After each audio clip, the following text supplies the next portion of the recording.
Il était une histoire, conte et légende, le pays sans fleurs. Comme il ne pouvait plus supporter les hommes et leur méchanceté, le plus puissant de tous les sorciers avait décidé de quitter son pays et de se réfugier tout au sommet de la plus haute des hautes montagnes. Aussitôt dit, aussitôt fait. Un grand malheur s'abattit sur la nature. Toutes les fleurs, celles des bois, celles des prairies, celles des collines, celles des bords de mer, celles des berges des rivières et celles des lacs moururent instantanément. Pas une seule ne survécut, ce qui fit fuir tous les animaux, les oiseaux, les papillons et les insectes. Après leur mort, le pays, jadis si beau et si fleuri, devint rapidement un désert, ne laissant aux habitants que leur imagination pour voir des fleurs.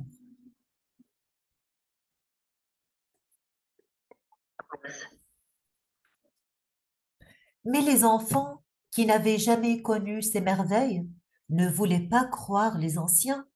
Vous ne racontez que des histoires, leur disait-il, et ils s'en allaient, tristes, dans les étendues grises d'un pays sans fleurs. Parmi tous ces enfants, il en était un qui ne pouvait imaginer que tout eût disparu pour toujours.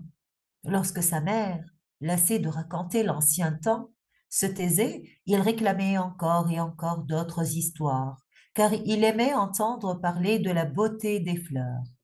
Il pensait que lorsqu'il serait un homme, il partirait à la recherche du grand sorcier et lui demanderait de redonner de la couleur au pays.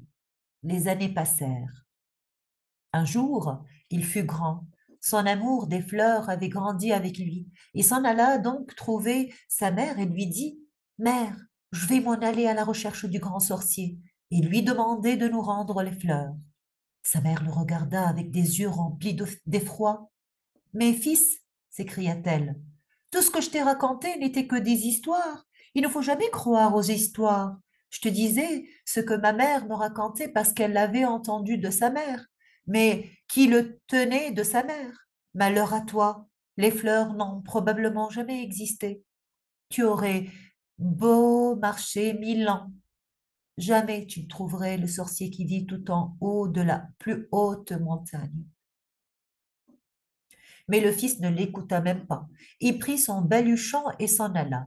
Les gens du pays qui le voyaient passer se moquaient de lui.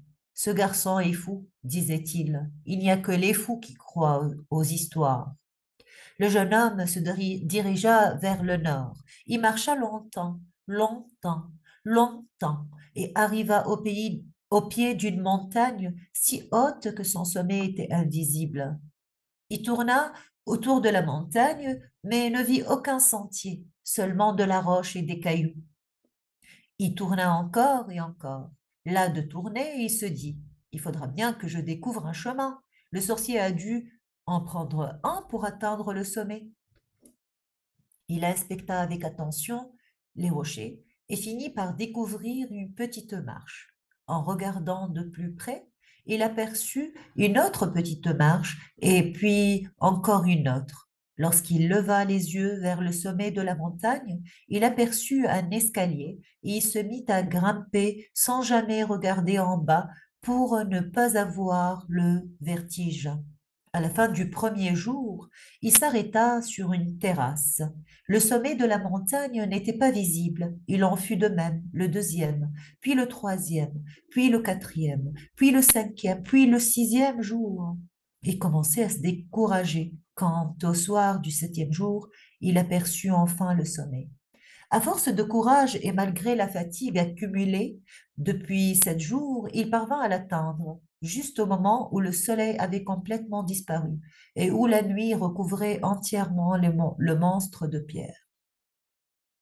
Arrivé tout en haut, il devina une source. Il se pencha pour y boire un peu d'eau. Au premier contact sur ses lèvres, toute sa fatigue s'évapora. Il se sentit fort et heureux comme jamais dans sa vie. Tout à coup, derrière lui, il entendit une voix qui lui demanda ce qu'il était venu chercher sur la plus haute des hautes montagnes. Je suis venu, dit-il, pour rencontrer le grand sorcier et lui demander de nous rendre les fleurs et les insectes. Un pays sans fleurs, sans oiseaux et sans abeilles est triste à mourir. Seule la beauté peut rendre les gens bons, et je suis certain que ceux de mon pays cesseraient d'être méchants si le sorcier leur redonnait les fleurs. Alors, le jeune homme se sentit soulevé par des mains invisibles. Il fut transporté délicatement vers le pays des fleurs éternelles. Les mains invisibles le déposèrent sur le sol, au milieu d'un tapis de fleurs multicolores. Le jeune homme ne pouvait en croire ses yeux. Il y en avait tant. Jamais il n'avait imaginé que les fleurs puissent être aussi belles. Dans l'air, un délicieux parfum flottait et les rayons du soleil jouaient sur le sol multicolore. C'était comme si des milliers et des milliers d'arcs-en-ciel dansaient. La joie du jeune homme fut si grande qu'il se mit à pleurer. La voix lui dit de cueillir les fleurs qu'il préférait. Il s'exécuta et en récolta de toutes les couleurs. Quand il en eut les bras chargés, les mains invisibles le reconduisirent doucement au sommet de la montagne. Alors la voix lui dit, rapporte ces fleurs dans ton pays. Désormais, grâce à ta foi et à ton courage, ton pays ne sera plus jamais sans fleurs. Il y en aura pour toutes les régions. Les vents du nord, de l'est, du sud et de l'ouest leur apporteront la pluie qui sera leur nourriture, et les abeilles vous donneront le miel qu'elles cherchent dans les fleurs. Le jeune homme remercia et commença aussitôt la descente de la montagne, qui, malgré la quantité de fleurs qu'il portait, lui parut bien plus facile que la montée. Quand il revint dans son pays, les habitants, en apercevant les fleurs et en respirant leur parfum, ne voulurent pas croire à leur bonheur.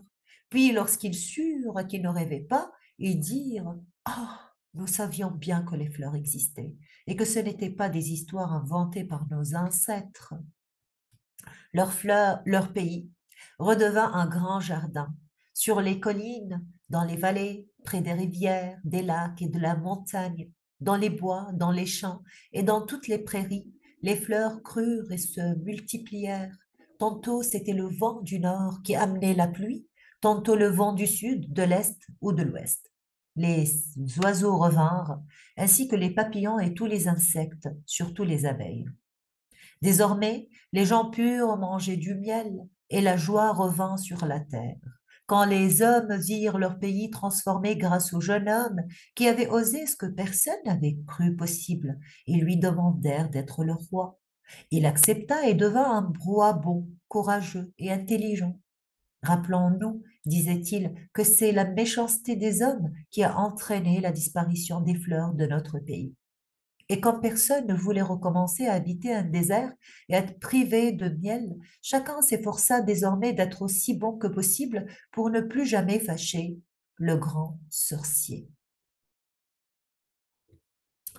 C'était Le pays sans fleurs, un conte recommandé, enfin, le conte qui sera utilisé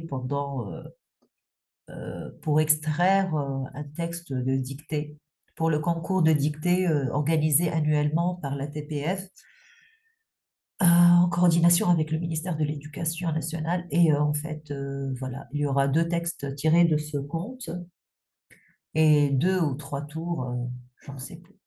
Bonne lecture, bonne interprétation, bonne préparation du concours pour ceux qui le passent.